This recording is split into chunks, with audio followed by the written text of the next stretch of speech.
Olá, eu sou Daniel Cabaleiro, sou um artista visual.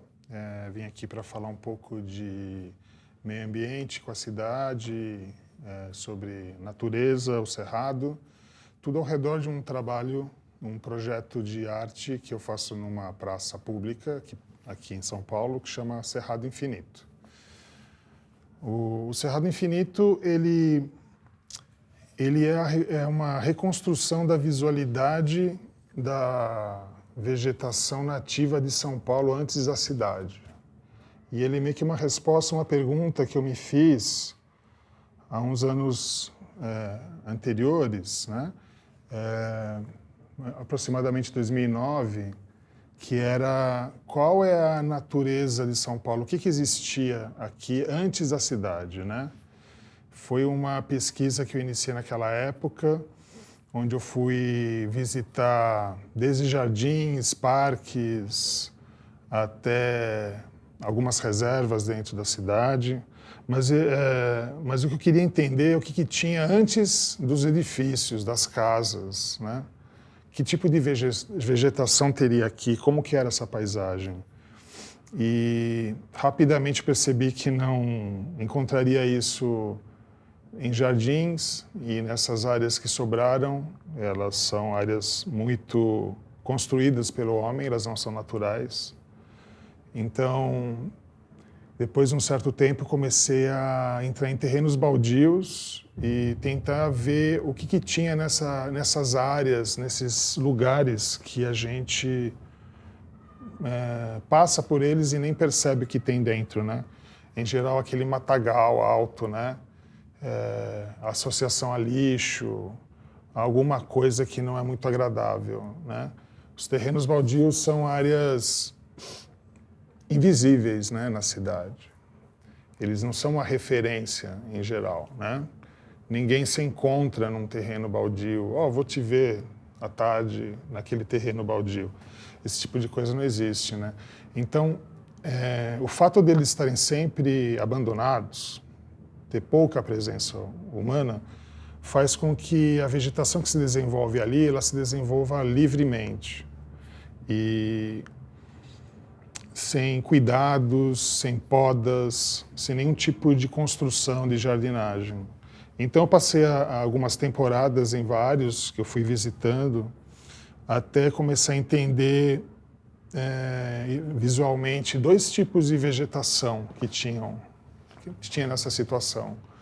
Uma vegetação que era uma vegetação extremamente desordenada e agressiva, que são plantas invasoras, são plantas que a gente trouxe com paisagismo, com uma série de atividades desde a época da colônia, né? São plantas que escapam dos jardins, né? Que invadem essas áreas e ali elas tentam se reorganizar como natureza. É o matagal que a gente normalmente associa a essas áreas. Então é uma vegetação, não é uma vegetação muito tranquila, né? São plantas de muitos países diferentes, que não têm conexão entre si, que estão tentando justamente criar uma situação que elas possam sobreviver à cidade, à nossa dinâmica urbana. E então é uma vegetação onde uma planta cresce em cima da outra, tenta abafar a outra, tenta pegar o sol, os nutrientes. Então é uma competição bem selvagem. Então nesse aspecto, eu acho que eu comecei a pensar nesses lugares como realmente um lugar onde a natureza de alguma maneira está operando ali, né? Está tentando se reorganizar. Mas junto com essa vegetação, que é a mais óbvia, né, que a gente associa, eu comecei a perceber que tinha uma vegetação mais calma, mais tranquila, mais harmônica entre as espécies de plantas, né? Essa constatação, ela se dá depois de muito tempo de observação, porque normalmente quando a gente entra numa área verde, a gente que não tem essa intimidade com a vegetação, que é da cidade, vê uma massa verde uniforme, tem um tipo de uma miopia vegetal, a gente não não sabe identificar as espécies, né? Não sabe identificar que tipo de vegetação é aquela, né?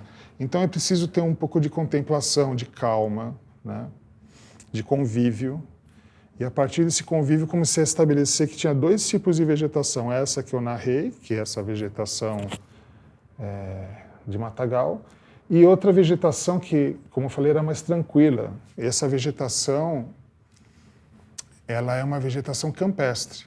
É uma vegetação de capins, de pequenos arbustos e algumas plantas que parece que elas realmente têm uma relação entre si, uma simbiose, né? Uma favorece a outra, uma nasce embaixo de outra, tem uma harmonia, né?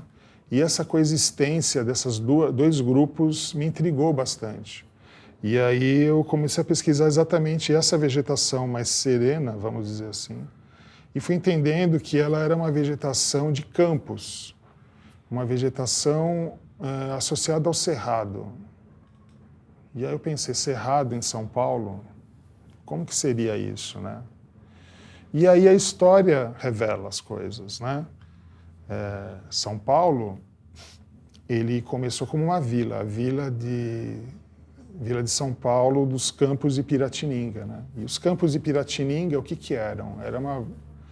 Era uma área de vegetação campestre, né? O nome indica, de capins, de árvores retorcidas, de pequenos arbustos, ou seja, o cerrado.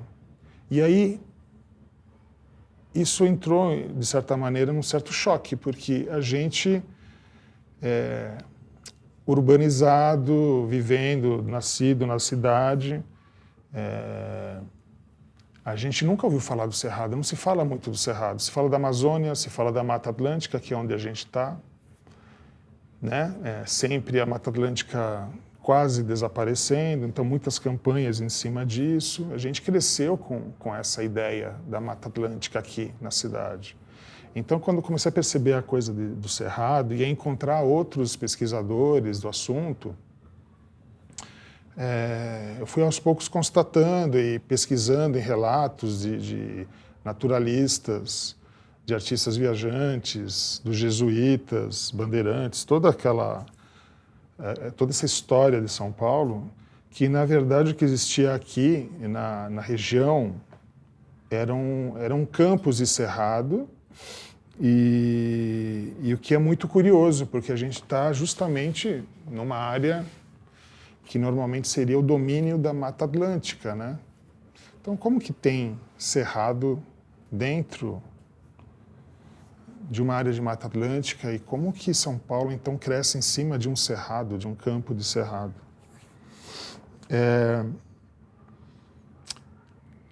Para entender isso, talvez eu teria que contar um pouquinho de história de São Paulo, coisa simples, mas a gente teria que voltar um pouco à colonização, à época do descobrimento, à época da exploração do pau-brasil.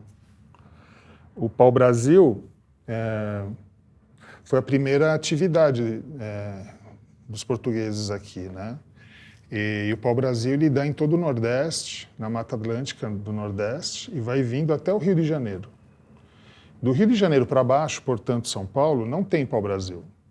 Então, os portugueses, nos primeiros anos, os 40 anos do descobrimento, eles nunca vinham para São Paulo. Eles não tinham nenhum interesse.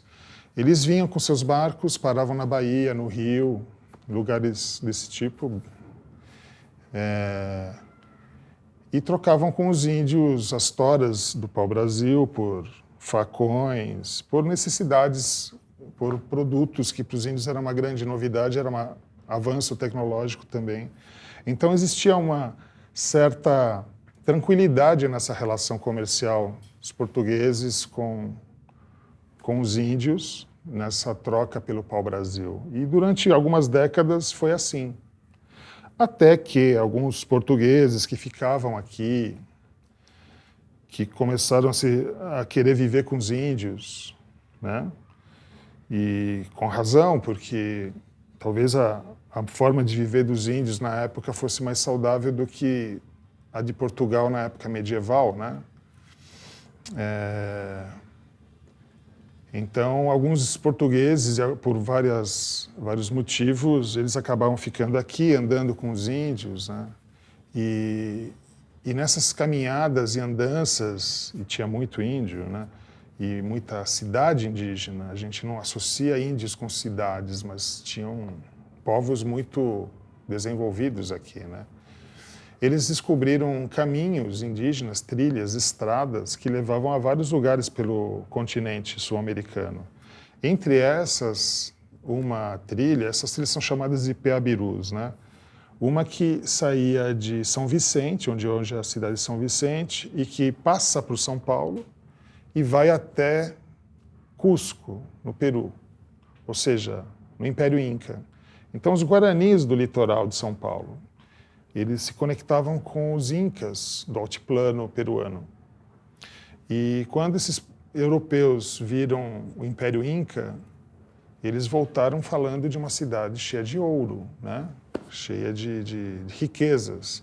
E claro que isso atraiu a ambição da colônia, do reino da Espanha e de Portugal, que é o que partilhava essa parte da América do Sul, né? Tratado de Tordesilhas, essas histórias todas. Então, esse é o motivo de se ocupar abaixo do Rio de Janeiro. Encontrar essa trilha e chegar nesse império para saquear, para buscar o ouro, né? Em vez de pegar o pau-brasil, levar para a Europa para fazer tinta vermelha e vender, eles já vinham aqui tentar pegar o ouro de uma vez, né? Então, é interessante pensar nessa história e na psicologia das próprias pessoas da cidade e como que evoluiu a cidade de São Paulo, né? A cidade de São Paulo, a cidade de São Paulo é meio forte de falar, mas a ocupação aqui, ela começa, portanto, com um objetivo, que é roubar o ouro dos incas. E para fazer isso teria que atravessar o continente, né? Os espanhóis não poderiam acessar nessa parte onde está São Paulo por causa da divisão. Então eles foram pela parte de cima, eles foram pelo Panamá, pelo estreito ali da América Central, para tentar atravessar os oceanos. Tem a história deles terem desmontado os navios e atravessado a floresta para montar no Oceano Pacífico e a partir daí, com os navios remontados, chegar no Peru. E foi o que aconteceu, eles chegaram antes e conseguiram fazer a conquista do povo indígena inca, né? Enquanto que aqui em São Paulo, em São Vicente, eles tinham que, primeiro desafio, escalar, subir a Serra do Mar. A Serra do Mar da Mata Atlântica, que todo mundo conhece quando vai para a praia, né? O pessoal de São Paulo, da cidade de São Paulo, quando desce a Serra do Mar para ir para a praia, passa no meio da Mata Atlântica. E talvez daí que vem essa ideia de que aqui era tudo Mata Atlântica, porque é o que sobrou, é o que a gente visualiza, né? Mas, voltando aos portugueses, eles tinham que subir essa montanha, que é bem íngreme, numa Mata Atlântica original, preservada, com árvores gigantescas, escura, úmida, é uma floresta margeando o mar, cheia de neblina, cheia de garoa, cheia de borrachudos, cobras, onças, barro. E eles não tinham nenhum equipamento especial de alpinismo como a gente tem hoje, nem tênis, nem desodorante, nem repelente, nem nada disso. E tinham os índios, que dentro de uma situação de floresta escura, cheia de árvores, eles eram invencíveis. Então, alguns poucos portugueses nunca conseguiriam se estabelecer aqui, se aqui fosse uma grande floresta de Mata Atlântica. Seria impossível, no contexto daquela época. O que aconteceu é que quando eles têm que fazer alianças, né, tem uma série de... Não vou entrar muito em detalhe histórico, mas eles têm que fazer alianças com os índios. Então vai ter uma tribo a favor, uma tribo contra, vai ter briga entre essas tribos, vai ter uma série de questões. Tem outros colonizadores, tem franceses, tem outros povos ali disputando as mesmas coisas, os próprios espanhóis. Mas eles fazem as suas alianças, conseguem subir a Serra do Mar, e quando eles chegam na Serra do Mar, eles encontram uma área aberta, uma área de campo, uma área campestre. É o que se chama cerrado, né? Os campos de Piratininga, né? E aí é curioso pensar nesses campos de Piratininga e nesse cerrado. A primeira questão é, se o motivo de São Paulo existir originariamente, de se ocupar essa região aqui, foi tentar descobrir a trilha do Piabiru e percorrê-la aí até Cusco, né?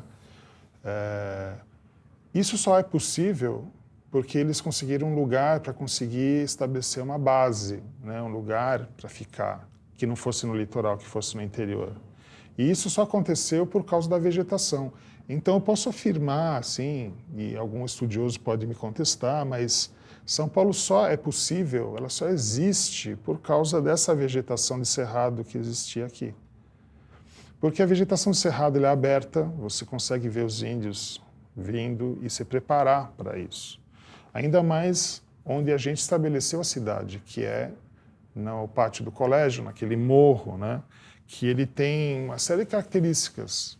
Tem o rio Anhangabaú, que é um rio encantado, que só os pajés podem entrar. Ele é, vamos dizer assim, mal assombrado, né? Os índios nunca poderiam atacar por ali. E do outro lado você tem o rio Tamanduateí, o rio dos tamanduás, né?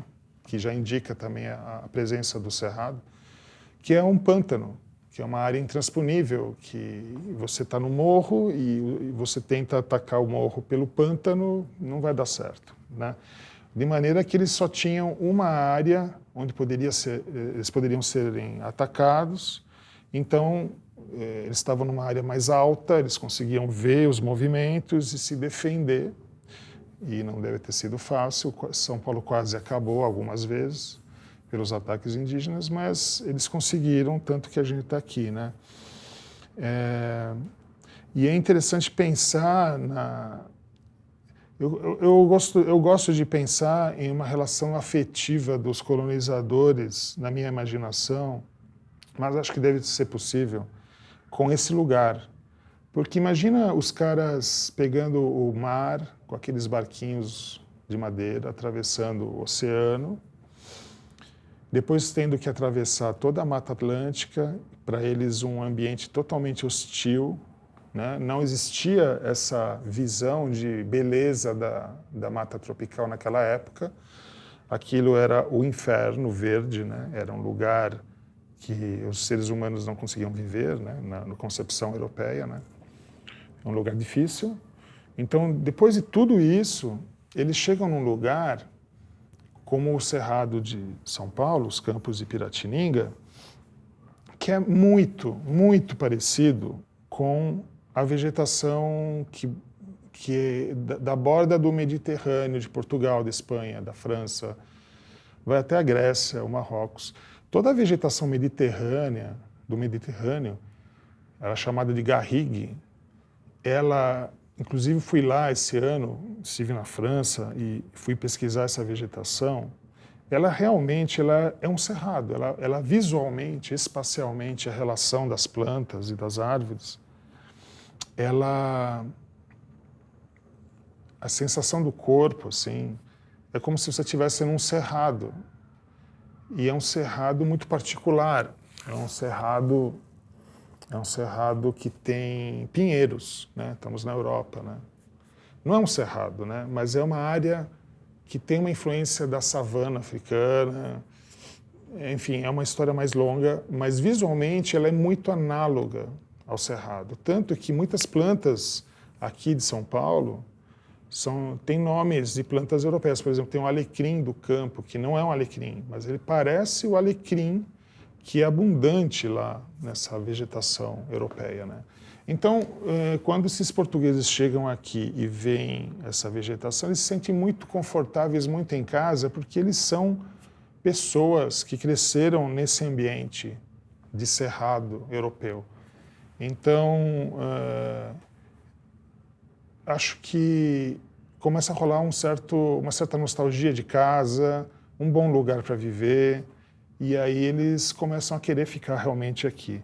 E depois que Portugal perde essa corrida do ouro de invasão e conquista do povo inca, alguns ficam aqui e aí continua a vila de São Paulo e o seu desenvolvimento, mesmo que secundário, mesmo sem tanta ênfase, né, porque não tinha muito mais sentido, né, isso vai dar nos Bandeirantes, em outros processos de cultivos de cana, de café, até chegar na urbanização da cidade mesmo, né, que é mais recente, de um século e pouco para cá.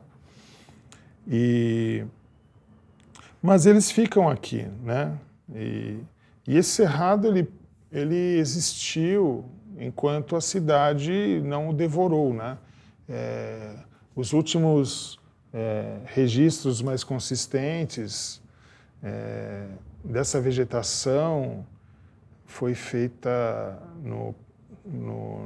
na primeira metade do século passado por alguns naturalistas, e logo depois esse grande slogan que a gente tem da cidade que não para fez com que a cidade se desenvolvesse e engolisse toda essa paisagem da qual ela nasceu, e esse cerrado então ser extinto, né?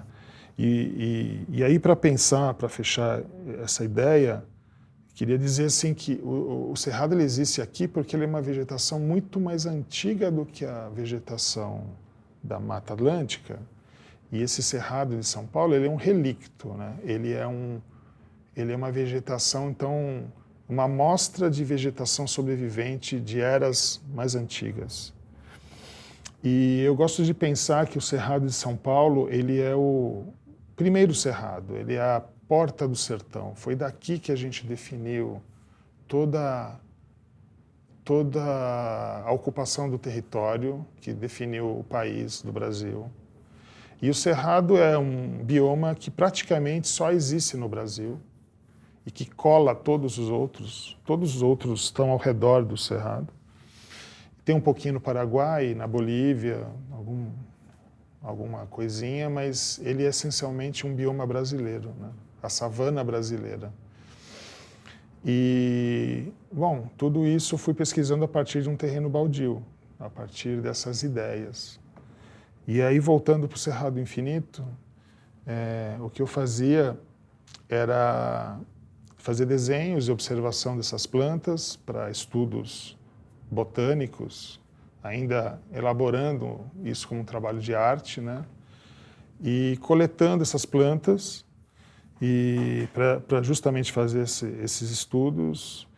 E à medida que fui coletando algumas sementes, algumas mudas e fui plantando no meu jardim em casa, essa vegetação foi crescendo, criando forma, e quando me dei conta eu tinha um fragmento de cerrado no meu jardim. Tinha uma visualidade de uma série de plantas que estão por aí pela cidade, esparsas, que são sobreviventes dessa época, e é como um jogo de quebra-cabeça, assim, como pegar uma peça em cada bairro da cidade, muito mais na periferia do que no centro, que o centro já foi todo revirado, né?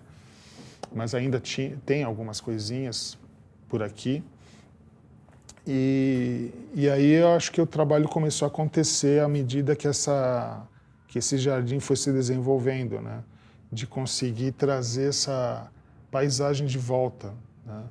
E isso gerou uma exposição de arte, onde eu fiz uma instalação que eu levei meu jardim para dentro de uma galeria. E eu já tinha feito uma série de trabalhos sobre esse assunto e pensei que estava na hora disso voltar para a cidade, para as pessoas terem um convívio, né? Uma relação com essa vegetação, né? E aí que eu fui parar numa praça perto de casa, a Praça Homero Silva, na Pompeia, que é uma praça famosa, chamada de... Tem um nome também popular de Praça da Nascente, porque ela tem várias nascentes. Essas nascentes formam o córrego do Água Preta, que é um córrego importante que alimenta o rio Tietê, desce a Avenida Pompeia e entra pelo bairro, passa pelo Sesc Pompeia e tudo. E essas águas, elas nascem nessa praça, que ela fica entre a Pompeia e o bairro do Sumaré. E o bairro do Sumaré, a Pompeia, completamente são bairros que estão dentro dessa área de cerrado. A característica bem presente é a terra vermelha. Cada vez que constrói uma casa, que vai fazer a fundação de um prédio, saem algumas toneladas dessa terra vermelha, que é a terra do cerrado. A terra da Mata Atlântica, geralmente, ela tem a matéria orgânica, é uma terra preta, né?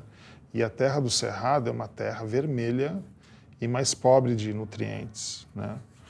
E aí, quando você vê as construções, essa terra que está soterrada no concreto, ela volta ao ar, né? Volta à paisagem, à visualidade. A gente, por algumas semanas, consegue ver essa terra vermelha que a gente esqueceu dela na cidade, consegue ver ela de volta, né? E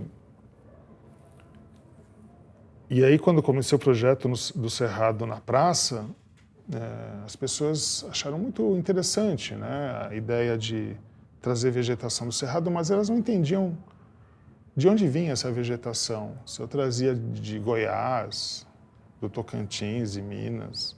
Ninguém sabia na cidade ainda que essa... Não se falava disso, né, de que aqui teria o tal do Cerrado. E aí... E muito por conta disso, de saber que eu não poderia simplesmente plantar um jardim de cerrado e ir embora, que eu teria que ficar cuidando disso continuamente, infinitamente, né? Daí que surgiu o Cerrado Infinito, que foi construído a partir da ideia de fazer uma trilha, uma caminhada. Então, a gente foi descolonizando a praça aos poucos, tirando gramados e plantas que são exóticas, que não tem nada a ver com São Paulo, né? Nem com o Brasil. E à medida que a gente foi trocando essa vegetação e fazendo mutirões, é um trabalho em processo, é um trabalho coletivo, ele é feito com... Ele só é possível ser feito com as pessoas apoiando, participando, pensando junto. Ele não é um disco voador que aterriza, né? Portanto, ele tem que ser feito pela coletividade do local. Então, durante alguns anos, a partir de 2015, várias pessoas me ajudaram a abrir um pouco mais essa trilha dentro da praça, retirar essas plantas exóticas, descolonizar esse território para trazer de volta essa vegetação originária da cidade. E aí o trabalho foi ganhando força à medida que essa trilha crescia, essa vegetação se desenvolveu e a gente conseguiu então criar essa visualidade do que eram esses campos de Piratininga, esse lugar onde a cidade nasceu. E esse trabalho, ele se tornou bem importante para mim, porque ele meio que catalisou todas as ideias ao redor dessa minha pergunta, né, o que tinha antes aqui em São Paulo. E muita gente participou, biólogos, botânicos, artistas. A gente fez vários eventos chamados Descolonization, que são um tipo de um happening, um tipo de um piquenique com performances, com leituras, com debates, com comidinhas, plantas de cerrado. A gente chegou a fazer uma cerveja com uma planta do Cerrado Infinito para aromatizar a cerveja. E uma série de atividades que elas buscam contar essa história e friccionar a nossa vida urbana com uma tentativa de um pensamento mais da natureza que seria possível aqui, né? E e tentar então criar uma nova cultura do cerrado em São Paulo. Essa cultura do cerrado em São Paulo, ela e o Cerrado Infinito, ela passa primeiro por uma ressignificação dessas plantas que elas vêm de terrenos baldios, portanto elas são matagal, algo que tem que ser destruído, né? Então a primeira questão é estar lá e ressignificar essa vegetação tão associada a algo ruim por algo bom, né? Por uma ideia de natureza, né? E tudo isso tem... eu costumo dizer que é um trabalho de arte, né? É um trabalho de arte, um processo de arte, mas me perguntam muito sobre o ativismo desse projeto. E eu sempre saio um pouco de lado, eu não gosto muito de me colocar como ativista, porque eu acho que o projeto é um projeto de arte, eu sei que, enfim, existe... O ativismo é parte do repertório das artes, da arte contemporânea, mas, e aí acho que agora, nesses momentos finais, que a minha fala talvez seja mais interessante, o que eu queria dizer é que o ativismo, né, feito na cidade, nas cidades, ele parte, às vezes, de ideias muito romantizadas, porque a gente não tem essa relação mais com a natureza. Então, a gente está reconstruindo isso, está aprendendo, né? Então, o Cerrado, ele foi, e ele acho que é importante, porque ele traz relações que a gente não está acostumado. Vou explicar.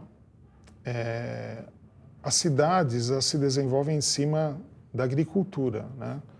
Nós éramos nômades, depois a gente começou a desenvolver hortas e roças e um ambiente rural onde a gente se estabelece e depois se transforma em cidades. Então as pessoas da cidade, elas descendem da agricultura, mesmo que elas não tenham nenhuma conexão.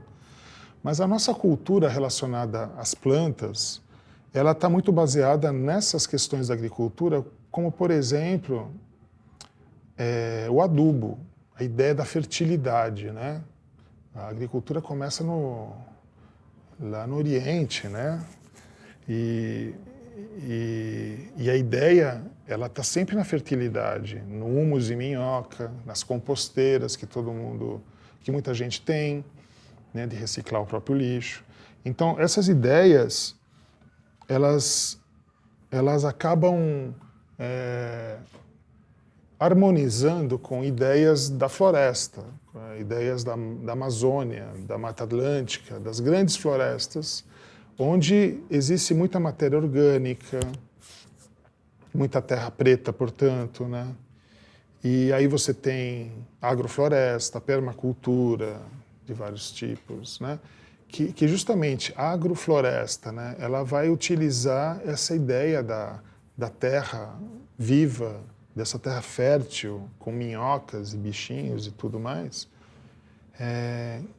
com uma ideia de renascimento da natureza, né? Então as pessoas urbanas, elas fazem um jardim e para elas aquilo é a natureza, é a Mata Atlântica, né? Aquele jardim, né? Aquele vasinho de plantas, que é uma coisa muito legal, é um começo, né? de retomada dessa relação.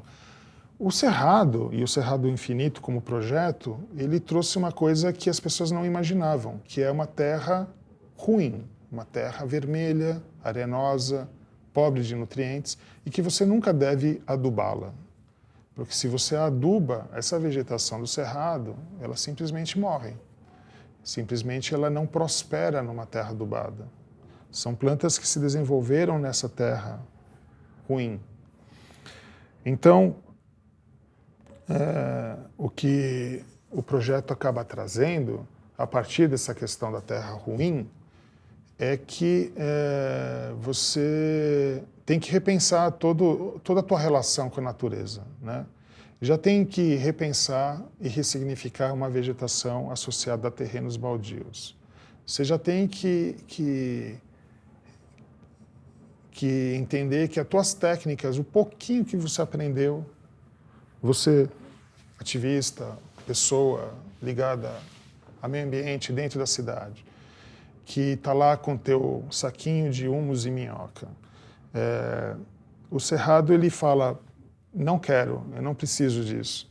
E aí você tem que repensar essa relação. Como que eu me relaciono com essas plantas agora, se não se trata de eu regar, se não se trata de eu adubar? Pode parecer uma coisa boba, mas isso muda completamente várias operações do processo de desenvolver o Cerrado e de se relacionar com ele. E a partir disso, talvez, imagino eu, espero, que isso também crie uma visualidade das pessoas do que é o Cerrado e da importância dele, né? Então, se a gente for ver hoje, o Cerrado ele vai ser extinto, não tem milagre, né? Com a política que a gente tem, e isso não vem da política atual, mas claro que a política atual é a mais agressiva que já existiu, mas no processo que a gente está hoje economicamente no Brasil, o agronegócio como o pilar da economia e tudo mais, o Cerrado está desaparecendo. E quando comecei o projeto há uns 6 anos e meio atrás, se estimava que em 10 anos talvez ele entraria em colapso. Alguns pesquisadores bem sérios falavam isso. E hoje, que a gente não tem acesso aos dados com clareza, né, que existe todo um estímulo à destruição, não sei te dizer, mas eu não confio muito nas estatísticas oficiais. Eu acredito que não tem muita condição do Cerrado sobreviver do jeito que a gente tem lidado com essa vegetação. Primeiro porque é uma vegetação, eu costumo chamar de terreno baldio mesmo, o terreno baldio original. Primeira coisa que as pessoas pensam quando vem uma área de cerrado, e foi o que aconteceu aqui na cidade de São Paulo, é o que eu posso fazer em cima disso? Né? Ele parece ser um lugar próprio para você construir algo, para você modificar. Né? Diferente da floresta que a gente aprendeu nas últimas décadas a respeitar, pelo menos simbolicamente, as árvores. Mas quando você fala de capins, de arbustos, a gente sempre associa isso a um matagal de um terreno baldio qualquer. Então, o Cerrado, ele botam fogo na Amazônia, todo mundo sai na rua. Botam fogo no Cerrado, já nem tanto. Né? Ele não é visto, ele não é percebido. Né? Então, esse é um grande problema, porque o Cerrado, se o Brasil ficar sem o Cerrado, a consequência mais radical e mais certeira que vai acontecer é que a gente vai ficar sem água e que tudo vai desertificar. Porque o Cerrado é a vegetação que captura a água da atmosfera e absorve essa umidade e traz para o subsolo e alimenta os aquíferos do Brasil inteiro. Dos 13 aquíferos, não sei quantos, 9 são alimentados pelo Cerrado do Centro-Oeste. E todo ano tem rios desaparecendo, secando, assoreando, né? Essa conta não fecha, né? E a gente já está vendo, já está passando agora no momento por uma seca. Então, a questão inevitável é que quando o Cerrado acabar, a água do Brasil vai acabar junto, a gente vai ficar sem água e não vai poder tomar banho, ou algumas outras coisas. Então, não é muito prudente, né, a gente destruir tudo e essas ideias não entram na cabeça das pessoas tão facilmente, né? Então, é um assunto que tem que ser debatido, falado infinitamente. Então, quando a gente pensar em preservação da natureza, a gente tem que pensar nas relações da floresta, da savana, da caatinga. Enfim, cada bioma tem o seu sentido de estar lá, né? E quando a gente pensa em ambientalismo, ecologia, com a ideia da fertilização da terra preta, é uma ideia redutora que vem da agricultura e que não contempla todos os lugares. Ela pode ser apropriada na floresta, na Mata Atlântica e na Amazônia, mas não é talvez apropriada no Pantanal e no Cerrado e em outros biomas que a gente tem. Então, é necessário um amadurecimento maior do pensamento ambientalista em geral, ativista, né? Enfim, são esses os debates que o projeto do Cerrado Infinito proporcionou ao longo de todo esse tempo. Já são 6 anos e meio, estamos indo para o 7º, estamos passando pela Covid. Com a Covid o projeto ele congelou, porque é um projeto coletivo, então ele não, vamos dizer assim, não pode funcionar no momento em que está todo mundo em casa, em quarentena, né? E eu não queria me responsabilizar por alguma contaminação de alguém. Então, desde a Covid, esses mutirões, esses eventos que a gente fazia, eles foram cancelados, eles foram suspensos, né? E agora, cada vez mais, com a Covid sob controle, esperamos, né? A ideia do projeto continuar, né? Bom, e visitem, vão lá visitar, ele ainda está lá, apesar da Covid, apesar das atividades mais restritas, é um projeto que ele pulsa sozinho, né? Então as pessoas vão lá, andam na trilha, visitam, convivem com as plantas e elas falam com as pessoas, né? As plantas falam com as pessoas, né? A ideia de coexistir, conviver com essa vegetação. E a partir dessa coexistência, mudar a cultura da cidade, né? Mudar essa percepção de natureza e de relação do ambiente urbano de como que ele se constrói, né? De que maneira a gente constrói nosso ecossistema urbano de uma maneira que seja com mais vitalidade para todos, né? Então é isso, aí eu convido vocês a visitarem o Cerrado Infinito e agradeço pela oportunidade de falar do trabalho.